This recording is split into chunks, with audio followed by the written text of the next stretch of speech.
Magandang araw, Ginoo. Ako si Coros Romel James S. At ang aking spoken word poetry ay tungkol sa pagmamahal ng magulang.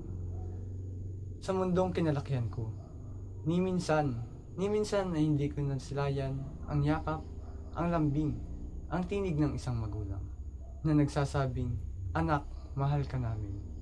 Ako to, yung taong nauuhaw sa init ng tahanan, naghahanap ng pamilyang buo, pamilyang masaya.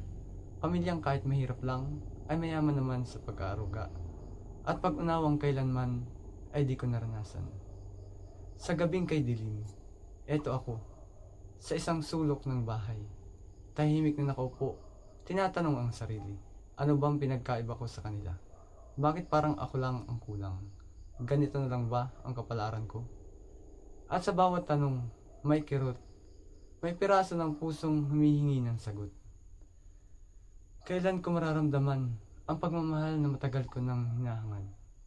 Yung pag-ibig na hindi ko kailanman naranasan, pero araw-araw ko pa rin pinapangarap.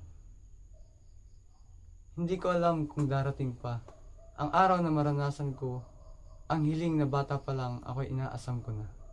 Pero kahit hindi ko pa natatagpuan, hindi ako titigil. Umaasa, hindi ako susuko sa pagnanasa na maramdaman kahit isang beses man lang ang pag-ibig na pinaniniwalaan kong para sa akin.